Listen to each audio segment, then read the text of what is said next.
Synthetic fibre and plastic याच्यामधला last topic आहे plastic and environment, म्हणजे प्लास्टिक आणि आपलं पर्यावरण. प्रॉपर्टीज ऑफ प्लास्टिक आपल्याला माहिती आहे. Plastic is also a polymer. Plastic हा पॉलिमर आहे.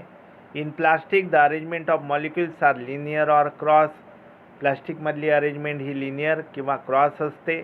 लिनियर म्हणजे एका रेषेमध्ये. Plastic is light in weight. Plastic वजनाला हलके आहे. Plastic can change shape on heating. ज्यावेळेला आपण प्लास्टिकला उष्णता देऊ त्यावेळेला तो आपला आकार बदलतो, त्याला डिफॉर्मेशन असंही म्हणू शकतो आपण. Plastic is non reactive. Plastic जो आहे तो नॉन रिॲक्टिव्ह आहे, तो रिॲक्शन करत नाही. Plastic is strong. प्लास्टिक मजबूत आहे, ड्युरेबल आहे, टिकाऊ आहे. Plastic is popular. आता फार महत्त्वाचं आहे की why plastic is popular. So plastic articles are very popular nowadays because plastic is cheap. It can easily produce on a large scale as it is made from chemicals. Plastic जे आहे ते फार स्वस्त आहे मेटलच्या तुलनेमध्ये, आणि plastic जे आहे ते आपण फार मोठ्या प्रमाणावर बनवू शकतो कारण ते केमिकलपासून बनलेलं आहे, ते मॅनमेड आहे, ते इंडस्ट्रीमध्ये बनवता येत आहे. जेवढं केमिकल आपण टाकू तेवढ्या मोठ्या प्रमाणामध्ये आपल्याला प्लास्टिक बनवता येते. इट इज स्ट्रॉंग, मजबूत आहे, durable, light in weight, non reactive, non corrosive. Non corrosive म्हणजे गंजत नाही. Easy to carry and easy for transportation. हे फार महत्त्वाचं आहे की ट्रान्सपोर्टेशन हे ज्या प्रोडक्शनचं सोपं जाते तो प्रोडक्शन जो आहे, तो प्रॉडक्ट जो आहे आपण कुठेही नेऊ शकतो, आणि म्हणून प्लॅस्टिक हे पॉप्युलर होण्याचं ते सुद्धा एक कारण आहे. Uses of plastic. Everybody use plastic articles. प्रत्येकजण जो आहे तो प्लास्टिकच्या कोणत्या ना कोणत्या वस्तू वापरतो. किचनमध्ये in kitchen plastic plate, bowl, spoon, utensil, kitchenwares are use. किचनमध्ये जर आपण पाहिलं, स्वयंपाकघरामध्ये जर आपण पाहिलं तर अनेक प्लास्टिकच्या वस्तू आपल्याला दिसतात. इन अवर हाऊसेस, आपल्या घरामध्ये सुद्धा many plastic things were use like chair, table, mat, water tap, basket, Sintex tank, even plastic door and windows. म्हणजे घरामधल्या केवळ वस्तूच प्लास्टिकच्या नाही आहेत, तर दरवाजे जे आहेत ते प्लास्टिकचे आहेत, विंडोज प्लास्टिकच्या आहेत. बरंचसं आपण सिंथेटिक जे आहे ते आपण वापरतो. या ठिकाणी आपण पाहू शकतो प्लास्टिक किचनवेअर. अनेक प्लास्टिकच्या वस्तू आहेत. डिनर सेट आहे, भांडे आहेत, स्पून आहे, बाऊल आहे, जे आपण किचनमध्ये मोठ्या प्रमाणात वापरतो. आता आपल्याला एक महत्त्वाचा कन्सेप्ट शिकायचा आहे, biodegradable. What is mean by biodegradable? A material which gets decompose through natural processes such as action by bacteria is called biodegradable. Biodegradable म्हणजे ज्याचं विघटन होते, ज्याची माती तयार होते, ज्याची माती बनते. म्हणून म्हटलेलं आहे ए material which gets decompose through natural processes such as action of bacteria. कोणताही पदार्थ आहे, उदाहरणार्थ वनस्पती आहे किंवा प्राणी आहे. वनस्पती आणि प्राणी मेल्यानंतर साहजिकच ते सडायला लागतात. ते सडतात म्हणजेच काय होतात? डिकम्पोज होतात, आणि हे डिकम्पोज करण्याचं काम बॅक्टेरियाचं आहे. Plants, dead animals, vegetables, fruits, these are biodegradable. खूप मोठी यादी आपण बनवू शकतो बायोडिग्रेडेबलची. प्लॅन्ट्स आहे, प्लॅन्ट पार्ट्स आहे, लीव्स आहे, फ्रूट आहे, व्हेजिटेबल आहे, आपण जे अन्न बनवतो ते अन्न आहे, डेड ॲनिमल्स आहेत, आहे ना. हे सगळे बायोडिग्रेडेबल आहे. That is after decomposition they convert into soil. म्हणजे हे सर्व मेल्यानंतर किंवा हे ज्या वेळेला डिग्रेड होतात त्यावेळेला त्यांचं रूपांतर सॉईलमध्ये होते. They are eco friendly. कारण की एखादा प्राणी मेला, कुत्रा मेला, मांजर मेला, ती तशीच राहत नाही. काही दिवसांनी त्याची माती होऊन जाते, त्याचं खत बनते, त्याचं ह्युमस तयार होते, म्हणून त्याला आपण म्हणू इको फ्रेंडली. म्हणजे केवळ ते निसर्गामधून निघून जात नाहीत, तर त्यांची माती बनते, आणि ती माती फर्टाईल सॉईल आहे, जी उपजाऊ जमीन आहे, ती नवीन जे प्लॅन्ट्स आहे त्याच्या वाढीला ती मदत करते. म्हणून त्याला इको फ्रेंडली असं म्हटलेलं आहे. And they do not harm the nature. आणि महत्त्वाचं आहे की ते निसर्गाला कोणत्याही प्रकारची हानी पोहोचत नाही. या ठिकाणी आपण पाहू शकतो बायोडिग्रेडेबलमध्ये अनेक वस्तू आहेत, अनेक प्रकारचा भाजीपाला आहे, फळं आहेत जे कुजलेले आहेत, सडलेले आहेत किंवा जे आपण फेकून दिलेले आहेत किंवा व्हेजिटेबल पार्ट्स आहेत. आपण पालक आहे, मेथी आहे, त्याची भाजी आपण निवडल्यानंतर उरलेला पार्ट आपण फेकून देतो. तर तो पूर्ण फेकलेला भाग यामध्ये दाखवलेला आहे किंवा फ्रुट्स दाखवलेले आहे. नंतर त्याचं मातीमध्ये रूपांतर होते. किंवा एखादा प्राणी मेलेला आहे, या ठिकाणी 2 प्राणी जे आहेत, ससा आहे आणि खारुताई आहे, हे मेलेले या ठिकाणी दाखवलेले आहे.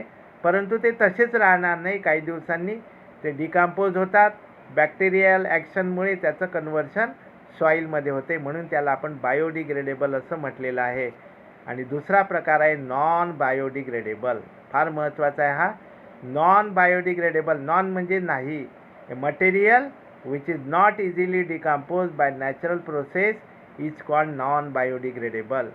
असं मटेरियल की जे डिकम्पोज होत नाही, जे सडत नाही, ज्याच्यावर बॅक्टेरियाची ॲक्शन होत नाही, ज्याचं मातीमध्ये रूपांतर होत नाही, त्याला नॉन बायोडिग्रेडेबल म्हणतात.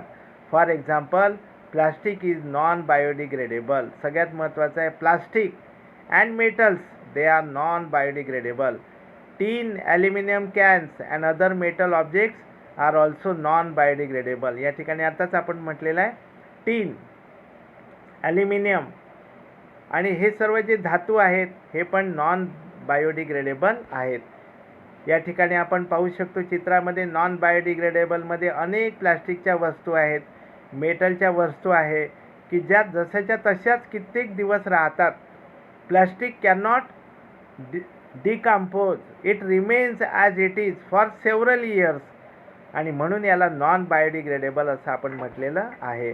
या ठिकाणी आपण उदाहरणं पाहू. Time of waste, time for degenerate आणि नेचर ऑफ मटेरियल.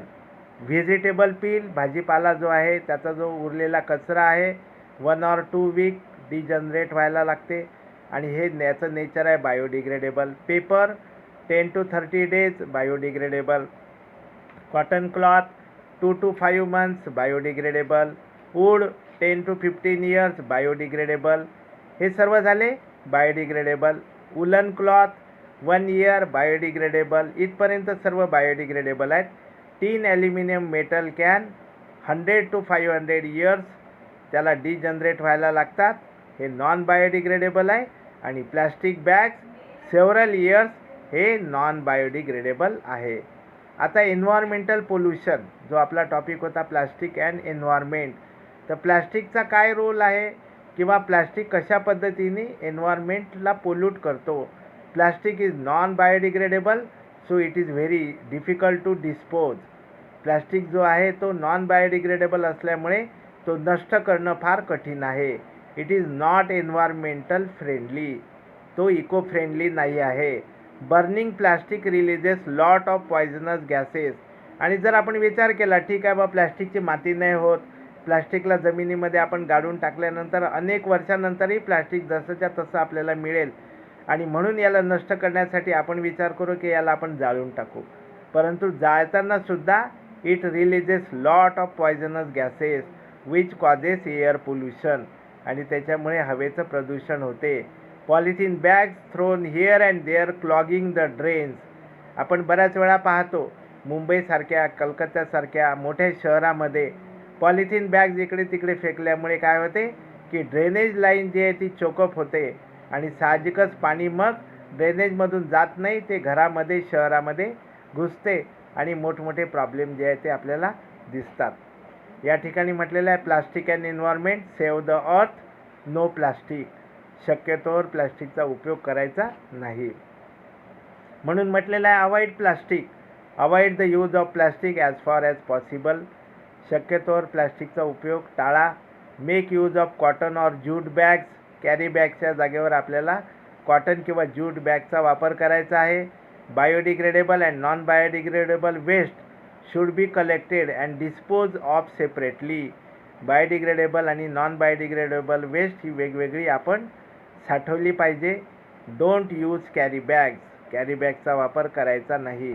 या चित्रामध्ये दाखवलेलं आहे बायोडिग्रेडेबल आणि नॉन बायोडिग्रेडेबल. नॉन बायोडिग्रेडेबलचं जे वेस्ट डस्टबिन आहे ते ब्ल्यू कलरमध्ये दाखवलेलं आहे. आपल्या विद्यालयामध्ये सुद्धा आपण डस्टबिन ठेवलेलं आहे ज्याला ब्ल्यू कलर दिलेला आहे. त्यामध्ये नॉन बायोडिग्रेडेबल वेस्ट टाकायची आहे. कोणती वेस्ट टाकायची आहे ते तुम्हाला आता कळून गेलेलं आहे की नॉन बायोडिग्रेडेबल कोणते कोणते आहेत. प्लॅस्टिक आहे, मेटल आहे, ग्लास आहे, हे नॉन बायोडिग्रेडेबलमध्ये येते.